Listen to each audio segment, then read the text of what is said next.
네, 오늘 하나님께서 주시는 말씀 보도록 하겠습니다. 사무엘상 8장 1절에서 9절까지의 말씀입니다. 사무엘상 8장 1절에서 9절까지의 말씀 제가 읽겠습니다. 사무엘은 늙자 자기의 아들들을 이스라엘의 사사로 세웠다. 맏 아들의 이름은 요엘이요 둘째 아들의 이름은 아비야다. 그들은 브엘세바에서 사사로 일하였다. 그러나 그 아들들은 아버지의 길을 따라 살지 않고 돈벌이에만 정신이 팔려 뇌물을 받고서 치우치게 재판을 하였다. 그래서 이스라엘의 모든 장로가 모여서 라마로 사무엘을 찾아갔다. 그들이 사무엘에게 말하였다. 보십시오. 어른께서는 늙으셨고 아드님들은 어른께서 걸어오신 그 길을 따라 살지 않습니다. 그러므로 이제 모든 이방 나라들처럼 우리에게 왕을 세워주셔서 왕이 우리를 다스리게 하여 주십시오. 그러나 사무엘은 왕을 세워 다스리게 해달라는 장로들의 말에 마음이 상하여 주님께 기도를 드렸더니 주님께서 사무엘에게 말씀하셨다. 백성이 너에게 한 말을 다 들어주어라. 그들이 너를 버린 것이 아니라 나를 버려서 자기들의 왕이 되지 못하게 한 것이다. 그들은 내가 이집트에서 데리고 올라온 날부터 오늘까지 하는 일마다 그렇게 하여 나를 버리고 다른 신을 섬기더니 너에게도 그렇게 하고 있다. 그러니 너는 이제 그들의 말을 들어주되 엄히 경고하여 그들을 다스릴 왕의 권한이 어떠한 것인지를 알려주어라. 아멘. 하나님의 말씀입니다. 네, 오늘은 우리 청소년들 수준의 딱 적절한 이야기 하나로 시작을 해보겠습니다. 옛날에 연못에 개구리들이 모여 살고 있었습니다. 근데 이 개구리들이 우리에게도 왕이 좀 있으면 좋겠다 이런 생각이 들었어요.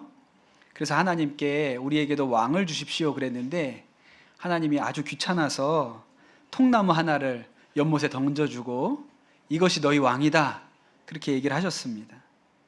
처음에 큰 통나무가 연못에 떠다니니까 너무 신기하기도 하고 그래가지고 개구리들이 재밌게 여겼습니다. 그래서 통나무 위에 올라가서 다이빙도 하고 그랬는데 시간이 가면 갈수록 시시한 거예요. 통나무가 아무것도 하지 않고 그냥 물에 둥둥 떠다니기만 하니까요. 그래서 하나님한테 하나님, 통나무는 너무 시시합니다. 우리의 왕으로는 너무 시시합니다. 우리에게 좀 힘있고 멋있는 왕을 좀 새로 보내주십시오. 그랬더니 하나님께서 황새 한 마리를 보내주셔서 그 황새가 너희의 왕이다 그렇게 얘기를 해주셨어요. 보니까 너무 멋있는 거예요. 우리 여성 찬양단처럼 하얀 털로 뒤덮인 이 황새가 긴 다리로 아주 우아하게 물가를 걸어 다니니까 이 개구리들이 볼 땐 야 진짜 우리한테 훌륭한 왕이 나타났다 너무 멋있다 그랬는데 이 황새가 돌아다니면서 개구리를 한 마리씩 잡아먹기 시작했다. 결국에는 그 연못에 개구리가 남아나지 않았다라는 이야기가 있습니다. 이솝 우화에 나오는 개구리 임금님이라는 이야기예요. 개구리들이 잘못된 선택을 하지요. 근데 여러분 잘못된 선택은 개구리만 하는 게 아니고 사람도 합니다. 오늘 우리가 읽은 말씀이 꼭 그런데 아까 얘기 드렸던 이 이솝 우화의 개구리 임금님 이야기가 오늘 우리가 나눌 이야기와 거의 똑같습니다. 그래서 이솝이 교회를 다녔나 이런 생각이 들 정도로 너무 닮은 이야기예요. 그리고 또 오늘 이 이스라엘의 왕을 세우겠다고 하는 이야기는 사무엘서 전체 중에서도 아주 중요한 분기점이 됩니다. 역사적으로 아주 중요한 순간이지요. 이 사무엘이 이스라엘의 지도자가 되면서 이스라엘의 우상을 제거하고 또 이 백성들의 마음을 하나님께로 향하도록 그렇게 했습니다. 덕분에 블레셋과의 싸움에서도 이스라엘이 승리할 수 있었죠. 불과 20년 전에만 해도 전쟁에 나갔다가 블레셋에게 패하고 제사장들이 다 죽고 언약궤를 빼앗겨서 이가봇 이제 영광은 떠났다 이렇게 말했는데 이제는 이 사무엘 덕분에 에벤에셀 하나님이 여기까지 우리를 도와주셨다. 그렇게 하게 됐습니다. 그런데 이제 사무엘이 나이가 많이 든 거예요. 그리고 이 사무엘한테 두 아들이 있었는데 그 두 아들에게 사사의 지위를 물려줬거든요. 근데 이 두 아들이 아버지랑은 좀 달랐습니다. 이 두 아들은 돈을 좋아하고 그 돈문을 받고 재판을 공정하게 하지 않았어요. 그랬더니 이스라엘의 장로들이 사무엘을 찾아와 가지고 이제 모든 이방 나라들처럼 우리에게도 왕을 세워 주셔서 왕이 우리를 다스리게 해 주십시오. 그렇게 요구를 합니다. 사무엘이 이 요청을 받고 굉장히 충격을 받았어요. 자신이 이 이스라엘의 지도자로서 이 이스라엘 백성을 이끌어서 이만큼 평안하게 살고 먹고 사는 일에 걱정 없이 되었는데 이제 내가 늙었다고 이들이 나를 버리는구나. 그런 마음이 들었죠. 그래서 이 사무엘이 너무 속이 상해가지고 하나님 앞에 기도했습니다. 하나님, 이들이 이제 내가 늙었다고 저를 버리려고 합니다. 그랬더니 하나님께서 사무엘에게 뭐라고 얘기하셨냐면 그들이 너를 버린 것이 아니고 나를 버려서 내가 그들의 왕이 되지 못하게 한 것이다. 그렇게 말씀을 하시는 거예요. 그리고 앞으로 이 이스라엘의 왕이 세워졌을 때 일어나게 될 온갖 부정적인 일에 대해서 정확하게 설명해 주어라. 그렇게 얘기를 하시죠. 사실 여러분 오늘 이 말씀에 사무엘에게 찾아온 장로들이 얘기한 것처럼 이스라엘 주변에 있는 대부분의 나라들은 왕이 통치하고 있었습니다. 그런데 이스라엘만 아주 독특하게 왕이 없었어요. 그것이 하나님이 자신의 백성과 세상을 구분하는 방식이었습니다. 하나님은 왜 이스라엘에 왕을 세워주지 않으셨을까요? 왕을 할 만한 사람이 없어서일까? 그렇지 않습니다. 모세가 해도 잘했을 것이고 여호수아가 했어도 잘했을 거예요. 그리고 사사 중에 기드온은 거의 왕이 될 뻔했습니다. 그 기드온이 미디안과의 전쟁에서 승리하고 나니까 백성이 이 기드온한테 당신이 우리를 다스리시고 또 당신의 아들이 우리를 다스리시고 당신의 손자가 우리를 다스렸으면 좋겠습니다. 그렇게 얘기를 해요. 이게 무슨 말입니까? 왕이 되어달라는 얘기죠. 그런데 기드온은 받아들이지 않습니다. 나도 당신들을 다스리지 않고 내 아들도 당신을 다스리지 않을 것입니다. 오직 여호와께서 당신들을 다스릴 겁니다. 그렇게 이야기를 합니다. 그래서 이스라엘은 왕이 없어요. 하나님께서 이 이스라엘 백성들이 위험할 때, 어려울 때 기드온이나 삼손이나 사무엘 같은 사사들을 보내서 이 백성을 구원해 주셨지만 그들은 왕이 아닙니다. 그냥 하나님께서 일하시는 통로로 잠깐 사용되는 사람들일 뿐이에요. 하나님은 이스라엘의 왕을 세우지 않으셨어요. 왜 그랬을까? 이 이스라엘이라는 나라는 야곱의 가족들이 흉년 때문에 이집트에 내려가면서부터 시작이 되었습니다. 처음에는 한 가족이 내려갔지만 거기에서 그들이 낳고 하면서 하나의 민족을 이루었어요. 그렇게 430년 동안 이집트에서 살았습니다. 그런데 이 이집트라는 나라는 고대 근동에 있는 여러 나라들 중에도 왕권이 가장 강력했던 나라예요. 지금도 이집트에 가면 거대한 피라미드가 있잖아요. 그 왕권이 적당히 힘이 있어서는 그런 건물은 못 만듭니다. 왕의 권한이 엄청나게 강했기 때문에 피라미드도 만들 수 있는 거예요. 그렇게 왕의 권력이 강하다 보니까 이 이집트의 왕은 자기 스스로도 자기가 하나님 좀 되는 줄 알았어요. 그래서요, 피라미드 안 죽으려고 영원히 살려고 피라미드도 만든 거고, 또 이집트에 가면 수많은 미라들이 발견되지 않습니까? 예, 나중에 영혼이 그 시신으로 돌아올 때 몸이 썩으면 안 된다 그래가지고 그 시신을 다 방부 처리를 해가지고 그렇게 보관을 하도록 했어요. 그랬던 이 이집트에서, 절대 왕권이 다스렸던 이집트에서 제일 밑바닥 하층민으로 이스라엘 사람들이 살았습니다. 이집트의 이 파라오의 아주 폭정 아래, 폭압 아래 힘들게 살았어요. 얼마나 이 왕이 이 이스라엘 백성들을 괴롭게 했느냐? 이스라엘 백성들의 가정에서 남자아이가 태어나면 무조건 다 죽여라. 세상에 이런 명령이 어디 있습니까? 이런 인권유린이 어디 있어요? 예, 얼마나 악한 왕인지 이스라엘 백성의 집에서 아들이 태어나면 다 죽이라고 할 정도였으니 여러분, 이스라엘 백성들 마음에 왕이라고 하면 아주 지긋지긋한 거예요. 하나님께서 그 이스라엘 백성들의 마음을 이해하시고 내 백성은 내가 직접 다스린다 라고 그렇게 선언하신 것이죠. 그래서 이스라엘 백성이 가나안 땅에 들어왔지만 왕을 세우지 않았습니다. 그래서 당시에는요, 뭐 어려움도 많고 힘든 일도 많았지만 이스라엘 사람들 사이에서는요, 높고 낮음이 별로 없었어요. 대단히 잘 사는 사람도 없었고 또 아주 가난한 사람도 없었습니다. 그냥 비슷비슷하게 살았어요. 그러다가도 외부에 침략이 있거나 전쟁이 있으면 하나님이 뛰어난 지도자들, 사사들을 보내주셔서 또 지켜주셨죠. 그런데 그렇게 살아왔는데 이제 와서 이 백성이 하나님 앞에 우리도 왕이 있었으면 좋겠습니다. 왕을 좀 세워주세요. 그렇게 요구를 하는 것입니다. 그런데 여러분, 이 백성들의 요구가 하나님 마음에 이 백성이 나를 버렸구나 이렇게 들렸다는 거예요. 여러분, 이 백성이 왜 이렇게 하나님의 뜻에 반해서 하나님의 마음을 아프게 하는 결정을 하게 되었을까요? 그것이 오늘 이 말씀의 가장 핵심적인 부분이 됩니다. 왜 그렇게 했냐면 과거가 그들의 마음을 묶고 있었기 때문에 그래요. 사무엘이 아주 훌륭한 선지자였습니다. 백성들이 다 존경을 했어요. 그런데 사무엘이 나이가 들어서 이제 오래 못 사실 것 같아요.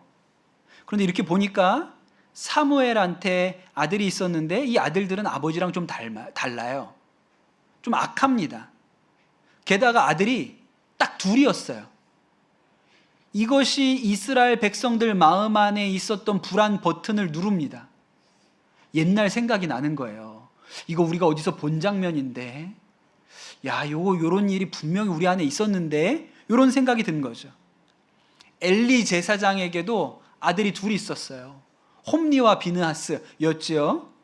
불과 몇십 년 전에 이 제사장과 그의 아들들 때에 이스라엘이 아주 밑바닥까지 떨어졌던 때가 있었어요.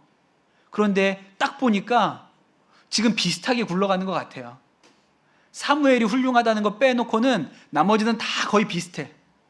그러니까 이들 마음 가운데 그때 우리가 고생했던 것, 전쟁에 패하고 언약궤도 빼앗기고 고생했던 그 일이, 그 상처가 떠오른 거죠. 근데 그때만 그런 경험이 있었던 게 아니에요. 기드온 때도 그런 일이 있었습니다. 기드온은 스스로 왕이 되지 않겠다고 했습니다. 그런데 기드온이 죽고 나서 기드온의 서자라고 하면 첩이 낳은 아들을 말하잖아요. 아비멜렉이라는 사람이 스스로 왕이 되겠다고 나섰습니다. 근데 이 아비멜렉이 아주 악한 사람이어서 기드온의 모든 아들들을 다 죽이고 본인 스스로 왕의 자리에 올라갔어요. 이 일 때문에 이스라엘 안에 내전이 벌어져서 같은 하나님의 백성들끼리 서로 싸우고 죽이는 일이 일어납니다. 그런 과거의 일이 있었어요. 이런 과거의 경험 때문에 이스라엘 백성들이 안 되겠다 이렇게 생각을 한 거죠. 그리고 사무엘에게 가서 우리도 다른 민족들처럼 왕이 있었으면 좋겠습니다. 그렇게 요청을 한 거예요. 또 한 가지가 있는데 오늘 말씀 8절에 보면 하나님이 이렇게 얘기를 하세요. 그들은 내가 이집트에서 데리고 온 날부터 오늘까지 하는 일마다 다 그렇게 한다. 이렇게 얘기를 하시거든요. 이스라엘 백성이 이집트에 있을 때 파라온 밑에서 고생 많이 했습니다. 그런데 힘들었는데 또 그 강력한 왕 아래에서 좋았던 점도 있어요. 뭐가 좋았을까요? 전쟁 안 해도 됐어요. 싸울 필요가 없어요. 왕이 보호해 주니까요. 그래서 그 강력한 왕 아래서 전쟁 이런 거 없이 그저 잘 먹었어요. 그런데 그 고생을 하고 이집트를 떠났는데 옛날에 그런 또 좋았던 생각이 있으니까 때만 되면 어려운 일만 생기면 돌아가자 그랬습니다. 그러니 그 강력한 힘 때문에 고생했지만 그 강력한 힘이 주는 매력이 무언지도 알아요. 지금은 돌아가자고는 안 하지만 그들 마음에 옛날에 그 강한 왕 아래서 살던 때에 부러워하는 마음이 있었던 것이죠. 그러니 여러분, 그 과거가 오늘의 이 선택을 하도록 한 것입니다. 한 나라의 이야기가 아니고 우리가 개인의 삶에도 이런 일들이 일어나요. 요새 심리학이나 상담 이런 것들이 아주 발전을 했어요. 그러면서 지금 우리가 살아가고 있는 방식, 어떤 상황에서 우리가 판단하고 결정하고 대처하는 행동들이 우리가 의식하지 못하는 마음 깊은 곳에 있었던 과거의 어떤 일들과 연관이 있다. 이렇게 사람을 많이 판단합니다. 이것을 신앙과 성경과 접목시켜서 내적 치유라는 이름으로 그렇게 사역을 하는데, 그 제일 유명한 목사님이 주서택이라는 목사님이시거든요. 근데 이분이 쓰신 책 제목만 보면 거기 거의 다 있어요. 제목이 뭐냐면 내 안에 울고 있는 내가 있어요. 네. 우리가 어린 시절에 마음 깊이 새겨진 상처나 아픔 때문에 나 자신도 이해할 수 없는 선택이나 결정, 태도를 보인다는 것입니다. 물론 모든 세상 돌아가는 일을 다 이렇게 보는 것도 좀 문제가 있어요. 그렇게 다 설명할 수 없는 것이기도 합니다. 그런데 가만히 사람을 들여다보면 사실은 그런 사례를 찾아보는 것은 어려운 일은 아니에요. 제가 전에 금요일 성령 집회 때 불안에 대해서 설교를 했던 적이 있는데, 그때 책 한 권을 소개해 드렸습니다. 안녕 불안이라는 책을 소개를 해 드렸는데, 이 책을 쓰신 분은 아주 똑똑한 목사님이세요. 하버드 대학 나오신 분이고 또 비교적 젊은 나이에 꽤나 성공한 목회를 하신 분입니다. 그런데 교회가 커지고 성장할수록 스트레스는 점점 더 많아졌어요.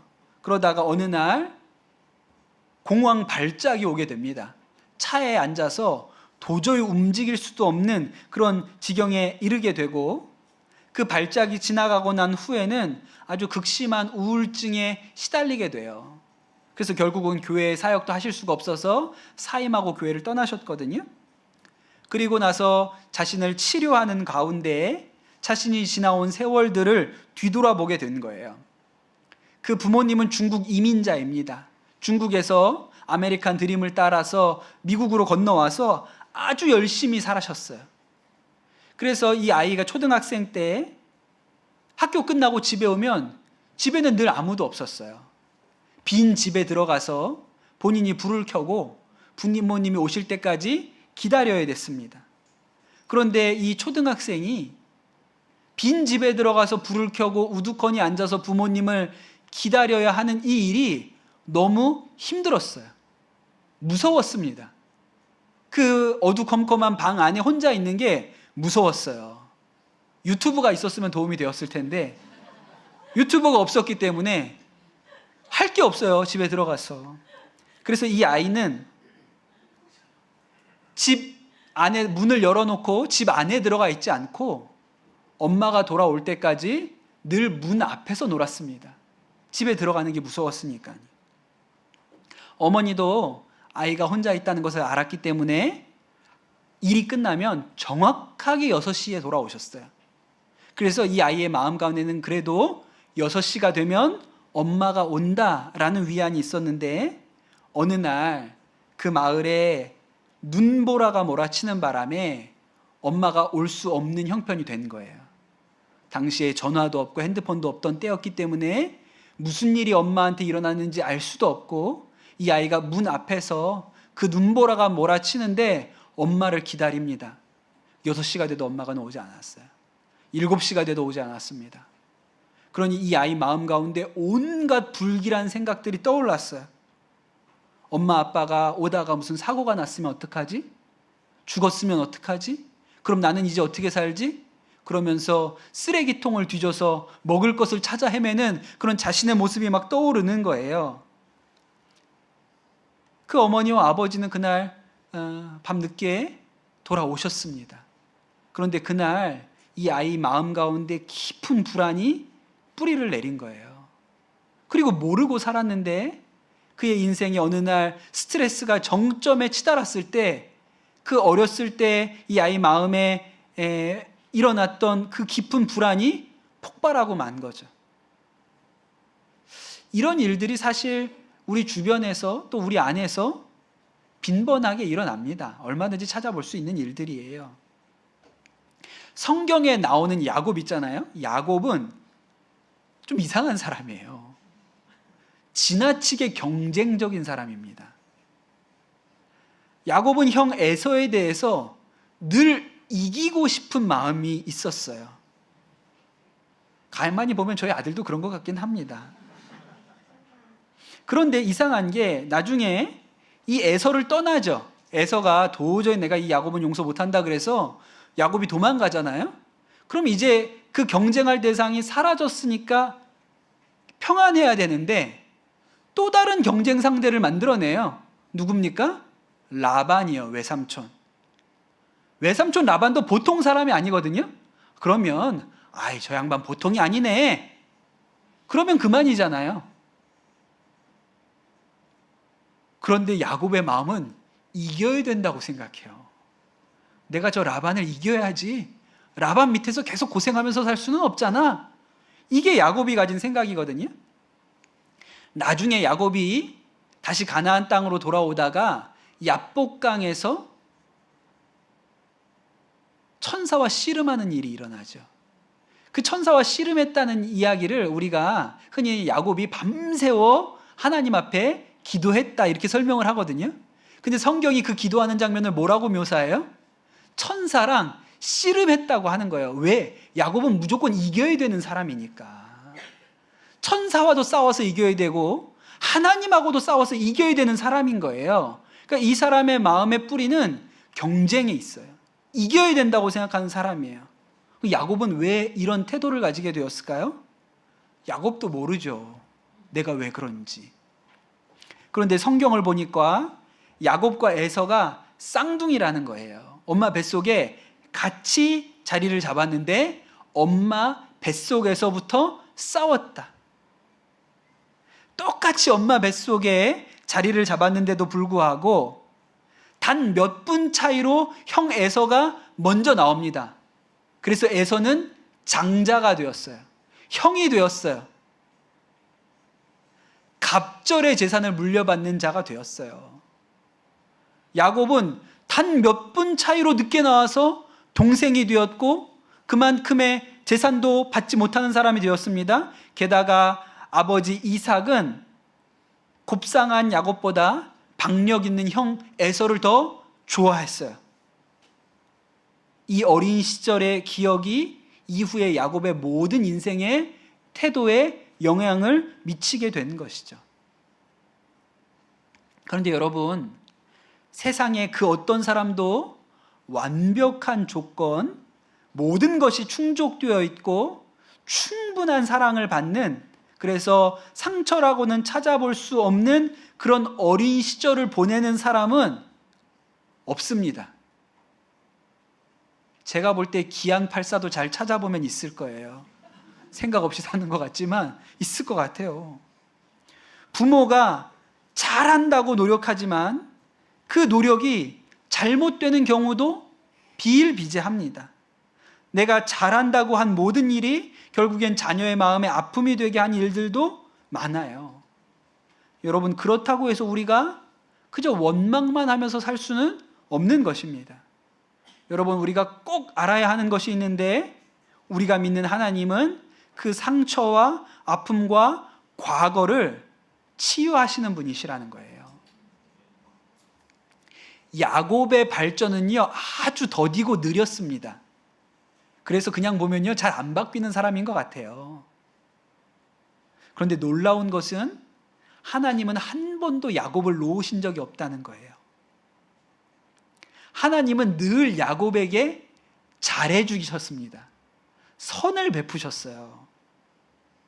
그래서 결국 야곱을 속이는 자, 야곱의 의미가 속이는 자잖아요.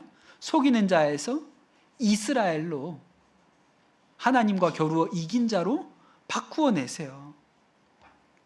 이스라엘이라는 나라도 그렇습니다. 오늘 우리에게도 다른 나라들처럼 왕을 세워주십시오, 그렇게 요구하잖아요. 그게 하나님 마음에 되게 아픈 거예요. 내 뜻에 어긋나는 것이거든요. 그래서 사무엘한테 야, 그 백성이 널 버린 게 아니라 날 버린 것이다, 그렇게 얘기를 하세요. 그런데 여러분, 백성은 하나님을 버렸는지 모르지만 하나님은 이 백성을 버리지 않았습니다. 사무엘한테 뭐라고 얘기해요? 왕 세워주라 그래요. 네가 왕을 가서 세워줘라. 하나님이 당신의 계획을 이스라엘에 맞춰서 수정하시는 거예요. 버리지 않고 야, 저놈들 말 안 듣네, 하여튼 지긋지긋해 저놈들, 그리고 너네가 이제 끝났다, 이렇게 하지 않고 하나님이 당신의 방법을 수정해서 그들을 그들의 눈높이에서 다시 빚어가세요. 그분이 하나님이세요. 예수님께서 십자가에서 우리의 모든 죄를 용서하고 죽으셨습니다. 그리고 우리도 예수님과 함께 십자가에서 죽었다고 우리가 믿음으로 고백하잖아요. 우리가 예수님과 함께 십자가에서 죽었다는 말은 상처 입었던 나, 내 안에 울고 있는 그 어린 나도 예수님과 함께 십자가에서 죽었다는 것을 의미합니다. 또한 하나님은 예수님이 승천하시고 나서 우리에게 성령님을 보내주셨어요. 그래서 모든 믿는 우리의 마음 안에는 성령님이 오셨습니다. 이 성령님이 우리 마음 안에 오셨기 때문에 우리의 마음을 나보다 더 잘 아세요. 나는 내 마음에 뭐가 있는지 잘 모릅니다. 덮어놓고 묻어놓고 살았기 때문에 없어진 줄 알았고 그냥 다 지워버린 줄 알았는데, 그래서 잘 생각지도 못하는 일이었는데 우리 마음 안에 오신 성령님은 나보다 나를 더 잘 아세요. 우리 마음의 뿌리가 무엇인지를 더 잘 아시는 분이 성령님이세요. 그리고 그 성령님이 용서의 영이세요. 예수님이 십자가에서 이루신 그 용서를 우리 가운데 동일하게 행하는 분이십니다. 그래서 우리에게 우리를 용서하라고, 너 자신에 대해서 용서하라고, 상처 입은 너도 이미 십자가에서 죽었다고 말씀하시는 것입니다. 우리 마음속 깊은 곳에서 울고 있는 그 아이를 보게 하시고 그 상처를 만지시고 성령님께서 그 아이를 용서해, 네 잘못이 아니야, 이렇게 얘기하시는 분이세요. 굿 윌 헌팅이라는 영화가 있습니다. 이 영화에 주인공 청년이 나오는데, 이 청년은 어린 시절에 부모님한테 버려졌어요. 그리고 입양을 갔는데 그 또 새로 맞은 부모님한테도 또 버림을 받습니다. 파양을 당해요. 그리고 또 다른 부모님에게로 입양을 갔는데 그분이 이 아이가 말을 안 듣는다고 엄청나게 학대를 합니다. 그래서 이 어린 시절이 지옥과 같았던 그런 청년이에요. 그래서 이 아이는 완전히 비뚤어진 성품을 가지게 되었습니다. 그래서 폭력 전과도 있고 절도 전과도 있고 늘 욕을 입에 달고 살고, 그래서 청년이지만 대학생이 된 게 아니고 그 대학에서 청소 아르바이트를 하는 그런 사람이었어요. 그런데 놀랍게도 천재였어요. 그래서 어려운 대학 수학 문제를 칠판에다가 교수님이 써놨는데 그 학교 학생 아무도 풀지 못하는 그 문제를 이 청소하는 아르바이트 학생이 풀어낼 정도로 천재예요. 그래서 교수님들이 신기하게 생각하죠. 도대체 쟤는 뭐지? 그러고 관심을 갖고 접근을 하지만 몇 마디 해보면 이 개차반인 거예요. 어디서 저런 놈이 다 있나? 머리만 좋으면 뭐하나? 그러니까 이 아이는 사실은 그렇게 훌륭한 머리를 가지고 있지만 그 성격으로는 뭘 할 수가 없는 거예요. 그런데 시온이라는 교수님이 이 청년에 대해서 관심을 가지게 됩니다. 이 아이를 이해하려고 하고 대화하고 관계를 맺기 시작하죠. 이 영화의 가장 클라이막스가 되는 장면이 있어요. 이 교수님이 이 청년하고 대화를 하던 중에 어린 시절에 아프고 힘들었던 일들에 대해서 이야기를 합니다. 그렇게 이야기를 하다가 이 교수님이 얘기해요. It's not your fault, 그럽니다. 네 잘못이 아니잖아. 이 청년이 맞아요. 그땐 제가 어렸죠. 그 교수님이 또 얘기해요. It's not your fault. 네 잘못이 아니잖아. 제가 안다니까요. 저도 그렇게 생각해요. 근데 또 얘기합니다. 너의 잘못이 아니야. 6번을 얘기합니다. 네 잘못이 아니야. 근데 이 청년이 6번째 네 잘못이 아니라는 얘기를 듣을 때 얼굴이 일그러지면서 눈물이 뚝뚝뚝 떨어져요. 교수님이 멈추지 않고 이야기합니다. 네 잘못이 아니야. 10번 하거든요. 10번째 네 잘못이 아니야 라고 얘기했을 때 이 청년이 오열하기 시작합니다. 처음으로 내 잘못이 아니라는 것을 마음으로 받아들인 거예요. 내가 잘못해서 이런 인생을 산 게 아니구나라고 깨닫게 된 것이죠. 그런데 여러분, 이것이 성령님이 우리 안에서 하시는 일이에요. 성령님이 우리 안에서 오셔서 하시는 일이 네 잘못이 아니잖아. 너 스스로를 미워하지 마. 너 자신을 용서해. 네 잘못이 아니야. 나는 알고 있어. 네 잘못이 아니라는 것을. 성령님이 우리 안에서 우리를 회복해 하시는 방식이지요.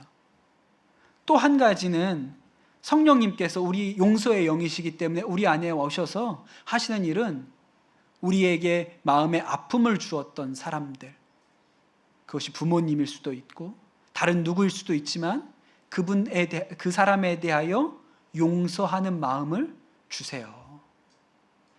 제가 최근에 아주 짧은 영상, 쇼츠를 봤는데 장애가 있는 어떤 아저씨예요. 딱 봐도 굉장히 중증 장애가 있는 분처럼 보입니다.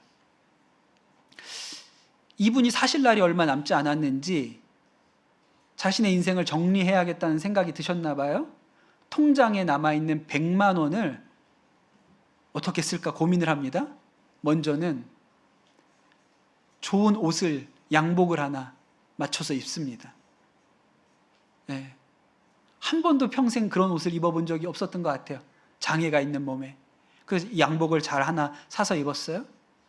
그리고 자기와 늘 함께 해줬던 친구들한테 식사 대접을 합니다. 그리고 나서 보니까 25만 원이 남았어요. 그 25만 원을 어떻게 할 거냐고 물어보니까 고민하다가 엄마를 만나러 가야겠다고 얘기를 합니다. 어린 시절에 이 어머니가 이 장애가 있는 아들을 버렸습니다. 그리고 만나지 않은 지 굉장히 오랜 세월이 지났죠. 근데 이 아들이 어머니를 찾아가요. 어머니가 이 아들을 보고 엉엉 울어요. 미안하다. 내가 그때 너 감당이 안 돼서 너를 버렸던 일을 미안하다.